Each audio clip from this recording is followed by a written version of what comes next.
स्वर्ग नरक वगैरे कल्पनांची तर सावरकरांनी इतकी सुंदर चेष्टा केलेली आहे की या महाकवीच्या उपरोधाला त्या ठिकाणी इतकी प्रचंड धार आलेली आहे. आपल्याला सगळ्यांना तसं बघायला गेलं तर आपण इहलोकात राहून सुद्धा मनाने परलोकवासीच असतो. तिथे आपली जागा बरोबर मिळते की नाही याची आम्हाला चिंता जास्त आहे. रोज एका बसमध्ये तुला मिळत नाही जागा, तिथे नीट काय होईल याचा काही विचार कर, तिथली मिळेल. आणि हेच सरकार चालू राहिलं तर मृतांच्या संख्येला काही कमी राहणार नाही. वाटेल ते दुष्काळात मरतील, भरपूर जागा मिळेल तुला इथे सुद्धा. पण त्याचा विचार नाही स्वर्गात काय होईल. आणि सदैव परलोकवासी. अशा वेळेला इहलोकातच तुम्हाला काय साधायचं ते साधा, इथेच चांगलं करायचं ते तुमच्याच हातात आहे. कुठलाही देव तुमच्या मदतीला येणार नाहीये. 100 वेळा जरी तुम्ही प्रसाद त्याचा लावला तर त्याच्याकडून घेतला तरी त्याचा काहीही उपयोग होणार नाहीये.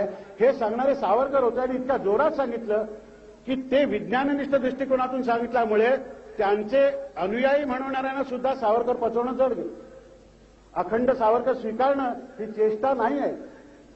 हे अंधतेने व्रत घेतलेलं नाही आहे असं जेव्हा सावरकर म्हणतात त्यावेळेस सावरकर स्वीकारणं हे व्रत सुद्धा अंधतेने घेणं इतकं सोपं नाहीये. त्यासाठी अनेक आपल्या भाबड्या अशा कल्पनांचा त्याग करावा लागेल. सावरकरांनी सत्यनारायणाला लाच देणाऱ्या आपल्या लोकांची इतकी चेष्टा केलेली आहे की कुठलाही इतर अशा प्रकारचा दुसऱ्या धर्मातला मनुष्य सुद्धा ती एवढी करू शकणार नाही.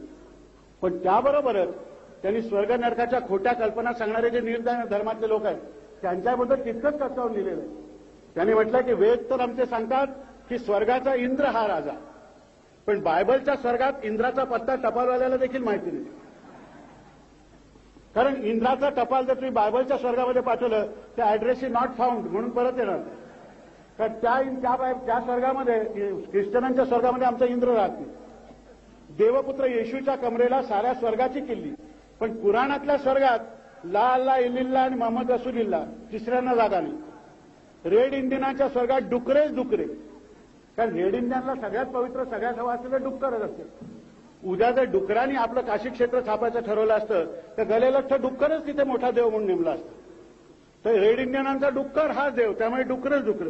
पण मुस्लिम पुण्यवंताच्या स्वर्गामध्ये असली नापाक चीज औषधाला देखील सापडणार नाही. म्हणजे या प्रत्येकाचे म्हणणे स्वर्ग मी सांगतो तसा आहे. पुराणात मूर्तीपूजक आणि याज्ञिक तर काय, पण यज्ञात मारलेले बोकड देखील स्वर्गात जातात असा त्यांचा मेल्यानंतरचा पक्का पत्ता देऊन ठेवलेला आहे की हा बोकडनं चालला स्वर्गात. पण पुराण तर शब्दावर सांगतं की नरकातल्या जागामध्ये सुद्धा कितीही दाटी झाली तरी कोणासाठी त्या राखून ठेवल्या जात असतील तर या मूर्तीपूजक आणि काफिर लोकांच्यासाठी. मेल्यानंतरचा असल्या लोकांचा नक्की पत्ता म्हणजे नरक. अशी ही शब्दात भरलेली विसंगती कुठवर दाखवावी. मग ह्या असल्याला उपाय काय तर त्यांनी स्पष्ट शब्दामध्ये लिहिलेलं आहे की धर्मवेडाची नांगी ठेचू शकेल असे एकच बळ आहे, ते म्हणजे विज्ञान बळ. पोथीनिष्ठपणामुळे मुसलमानी समाज एकवटलेला प्रबळ आणि प्रगत होत आहे आणि यास्तव आपण त्याच्याहीपेक्षा अधिक पोथीनिष्ठ झाले म्हणजे अधिक प्रबळ आणि प्रगत होऊ अशी समज आजच्या अनेक कळकळीच्या हिंदू संघटकामध्ये आहे. ती मुळातच चूक आहे असं त्यांनी म्हटलंय. त्याचं कारण काय की वैज्ञानिक दृष्टीचा प्रसार हिंदू समाजातीलच नव्हे तर भाकड धर्मवेडाने ग्रासलेल्या ख्रिस्ती आणि मुसलमानाधिकातील लक्षावधी अडाणी लोकातूनही ही अज्ञानाची रोगट साथ जी फैलावली जात आहे ती हटवून त्यांना सुद्धा विज्ञानाच्या शुद्ध वातावरणात नेऊन सोडणे हे बुद्धिवाद्यांचे काम आहे. कारण गावामध्ये कोणत्याही भागाला रोगाणू जोपासले गेले की त्याचा उपयोग साऱ्या गावाचं आरोग्य संकटात पाडल्याचं नाणं नाही. आणि म्हणून अंधश्रद्धा जिथे दिसेल ती कुठल्या धर्माच्या माणसाची अंधश्रद्धा आहे हे न पाहता ती तिथल्या तिथे खेचली पाहिजे. हा सावरकरांचा संदेश सगळ्यात सेक्युलर आहे असं माझं मत. हा सगळ्यात बुद्धिनिष्ठ बुद्धिप्रामाण्य मानणारा आहे. म्हणजे शंकराचार्य आले की आम्ही निदर्शनं करायची आणि पोप महाराज आले की लाल पाघड्या घालायच्या म्हणजे आम्ही सेक्युलर नाही. तिथे आम्ही शेपूटच आमच्या याच्यात घातलेली आहे असाच त्याचा अर्थ आहे. दुसरा कसा, क्षमा करा मी जर असा अनपार्लमेंटरी बोललो, पण पार्लमेंटात सुद्धा फारसं पार्लमेंटरी हल्ली बोलत नाहीत त्यामुळे मला काही घाबरण्याची गरज नाहीये. तेव्हा अशा याला त्यांनी तिथल्या तिथे ठेचलंय. मला सुद्धा असं नेहमी वाटतं की आपण गौरव गाताना दुसऱ्या धर्मातल्या माणसांनी कुठलीही प्रकारची धर्मांधता दाखवली तरी आम्ही घरच्या म्हातारीला त्यांच्याबद्दल काहीच बोलत नाही. मला त्या दिवशी असा संताप आला. जागच्या जागीच आम्ही संताप येऊन काय उपयोग, आम्ही सावरकर असतो तर ज्योत पेटवली असती. पण जागच्या जागीच संताप आला की ही मदर तेरेसा म्हणते, फार मोठं कार्य केलंय त्यांनी, त्याच्याबद्दल काही प्रश्नच नाहीये. अगदी त्या कार्याबद्दल तिला 100 आम्ही नमस्कार करू. पण ती म्हणते की फॅमिली प्लॅनिंग हे ख्रिस्ताच्या आज्ञेच्या विरुद्ध आहे. लोकसंख्येचा आपला एवढा प्रचंड प्रश्न असताना त्या लोकसंख्येला आळा घाला असं इथल्या सांगत असताना जो तो सुबुद्ध मनुष्य, ही बाई धर्माज्ञानही लोकसंख्येला आळा घालण्याची सांगते, हे माझ्या मते राजद्रोहाचं भाषण. याबद्दल तिचा निषेधच झाला पाहिजे, मग ती किती मोठी असली तरी चालेल. अशा वेळेला आपण गप्प बसणं हे बरोबर आहे असं मला वाटत नाही. अशा वेळेला तिला विरोध करणं म्हणजे मी धर्मांधता माझी त्या धर्माचा नसल्यामुळे ठरवणं असा विचार करणंच चूक आहे.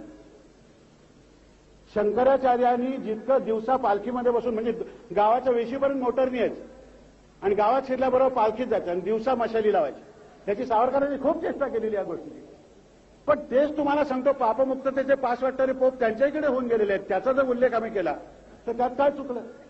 सावरकरांचं एकच चुकलं की प्रिय अप्रिय होईल की नाही आपलं भाषण याचा विचार न करता त्यांनी एखाद्या वैज्ञानिकाप्रमाणे सत्याची कास धरली. न ब्रूयात सत्यम अप्रियम असा एक धूर्त सल्ला देऊन ठेवलेला आहे, तो त्यांनी मानला नाही. ज्या वेळेला त्यांना सांगावं असं वाटलं की नाही आहे, हे बरोबर नाहीये, हे बुद्धिप्रामाण्याला सोडून आहे, त्यावेळेला त्यांनी सांगितलं. त्यांनी आपल्या संतांच्या कामगिरीबद्दल म्हणताना सुद्धा काय आता आला म्हणजे माझं ऐकावंसं वाटतं, याच्याबद्दल मी आनंद आपला आभार आहे. तर काय सांगत होतो, हा तर अशा संतांच्या बद्दल लिहिताना सुद्धा त्यांनी सांगितलं की चमत्कार वगैरे बोंधूपणा हा बरोबर नाही आहे, हे त्या काळामध्ये त्यांनी सांगितलंय. त्यांनी एका ठिकाणी म्हटलेलं आहे की ज्ञानेश्वरांची भिंत जर इथून तिथे चालत गेली तर अल्लाउद्दीन खिलजीचं सैन्य येत असताना त्याला आडवं का टाकायला गेली नाही. हा सवाल फारसा आपल्याला मनातून फारसा हे होणारा नाहीये, सुखदायक नाहीये, पण तो सत्य याला काय करायचं, ते सत्य ते बोलून गेले त्यावेळेस. त्यांनी या सगळ्या संतांच्या याच्याबद्दल लिहिलेलं आहे. पण त्याला दुसरी एक बाजू आहे, हा विचार करणाऱ्या माणसाची सुद्धा बुद्धिमत्ता आपण लक्षात घेतली पाहिजे. अशी चमत्काराच्या गोष्टी लिहिणारे जे असतात त्यांची तरी काय बुद्धिमत्ता असणार जास्तीत जास्त. आमचे कीर्तनकार होते, ते कृष्णाचा चमत्कार सांगत होते की द्रौपदीला वस्त्रहरणाच्या वेळेला द्रौपदीला कृष्ण भगवानांनी पैठण्या पुरवल्या. तिथून दुःशासन ओढतोय आणि तिथून कृष्ण भगवान पैठण्या पुरवतोय. हा त्याचे वंशज आता लक्ष्मी रोडवर आहेत. तर तो पैठण्या पुरवत होता. काय भरजरी पैठणी महाराज सांगू म्हणाले, एक एक पैठणी 50-50 रुपयाची. कीर्तनकाराचा बरोबर आहे, तो 100 गावात जाईल त्यावेळेला 1 रुपया 1 पैसा करून जमणार त्याचा. त्याच्या दृष्टीने 50 रुपये ही 5 वर्षांची कमाई होती. तसंच कमी बुद्धिमत्तेच्या लोकांनी चमत्कार हे अशा रीतीने दाखवलेले आहेत, असं सावरकरांचा तो लेख वाचल्यानंतर लगेच आपल्या लक्षामध्ये येतं. त्यांनी त्यांचीही कीव केलेली आहे. त्यांनी शेवटी म्हटलं असं ठेवू द्या, असं ठेवून द्या, लोक शहाणे असतील ते समजतील की एक अतिशयोक्ती आहे म्हणून. तर अशा या माणसांनी मला जर वैयक्तिक जीवनामध्ये विचारलं की सावरकरांच्याकडून तू का घेतलंस, तर सावरकरांनी मला मोठी देणगी दिली म्हणजे सावरकरांनी मला नास्तिक केलं. कुठल्याही देवाची माझं बरं करण्याची किंवा वाईट करण्याची ताकद नाही आहे, हा विश्वास सावरकरांच्यामुळे मला मिळाला. आणि असं आपल्यालाही मिळाला पाहिजे. सावरकर वाचल्यानंतर मिळाल्याशिवाय राहणार नाही. जे आमचे देव कधीही दुर्बलांच्या मदतीला जात आहेत आणि म्हणून मला असं वाटतं की सावरकरांनीच म्हटलंय की सामर्थ्य आहे चळवळीचे, करण्याचं सामर्थ्य आहे, जो जो करीला त्याचे, परंतु तेथे त्यांनी विज्ञानाचं अधिष्ठान पाहिजे असं सुचवलेलं आहे.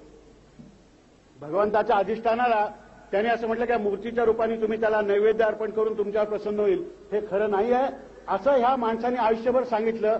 आणि दुर्दैव आमचं असं की असा हा माणूस आम्ही धर्मांध म्हणून बाजूला काढून टाकतो. काय आम्ही तरी शहाणे.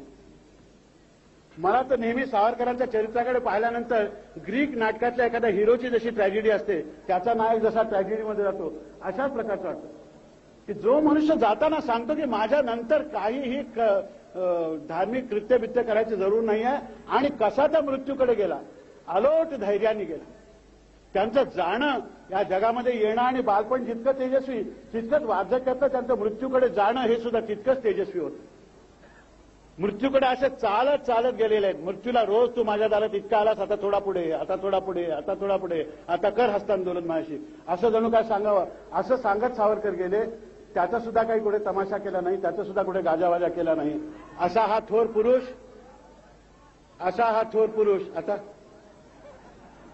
असा हा थोर पुरुष, त्याचं गुणगान माझ्यासारख्याने काय करायचं? माझ्यासारख्याने एकच करायचं की त्यांचं स्मरण झाल्यानंतर अत्यंत कृतज्ञतेने लवून मनोमन वंदन करायचं आणि सांगायचं की त्या तुझ्या तेजातला एक तरी एवढासा कण माझ्या जीवनामध्ये आला तर मी माझं जीवन धन्य झालं असं समजेन. असं मनोमन मनामध्ये इच्छा बाळगून जगत राहायचं. या पलीकडे काही करू शकत नाही आपण. पण असं म्हणून चालणार नाही. आत्ताच्या काळामध्ये आपण परत सावरकर वाचा म्हणजे आपल्या लक्षात येईल की ज्याला इंग्लिशमध्ये म्हणतो मोस्ट रेलेव्हंट रायटर आजच्या काळामध्ये जर कोणी असेल तर ते सावरकर आहेत. की सेक्युलर म्हणजे काय, धर्मातीत म्हणजे काय, याची जर कोणाला खरी कल्पना पाहिजे असेल तर सावरकरांचे निबंध त्यांनी परत वाचायला पाहिजेत असं मला वाटतं. आपल्या उगीच आंधळेपणाने अहंकार बाळगून राहण्यामध्ये काही अर्थ नाही आहे. हा धडा आपल्याला आता घ्यायची पाळी आलेली आहे. विशेषतः कणखरपणाने आता उभं राहायला पाहिजे असे प्रसंग आपल्यावरती आलेले आहेत. आपण तडजोडीच्या नावाखाली काय भयान कृत्य करतो हे मी आपल्याला सांगायला पाहिजे असं नाही आहे. नुकताच झालेला विवाहाच्या विच्छेदाबद्दलचा, तलाकबद्दलचा कायदा याच्या इतकं कृष्णकृत्य गेल्या कित्येक वर्षात घडलं नाही असं माझं मत आहे. तर अशा प्रकारचे कायदे आपल्या देशामध्ये येत आहेत. ही भयंकर गोष्ट आहे.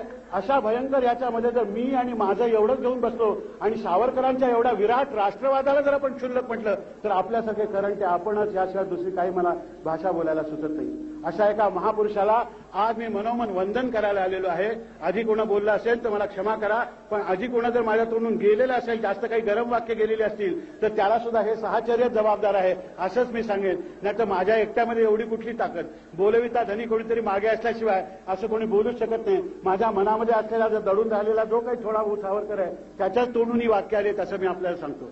आजच्या या प्रसंगी या समारंभाला खरोखर जे काही सांगायचंय, जिव्हाळ्याने बोलायचंय ते आपल्याशी बोलायला ज्यांनी आयुष्य असं देशासाठी अर्पण करून टाकलेलं आहे असे अटल बिहारी जे आलेले आहेत, तेव्हा मी त्यांची जागा बराच वेळ इथे अडवून धरल्याबद्दल क्षमा मागतो आणि त्यांना सांगतो की लोकांना खरोखर जे काही ऐकायचंय ते आपण आता यापुढे येऊन सांगा.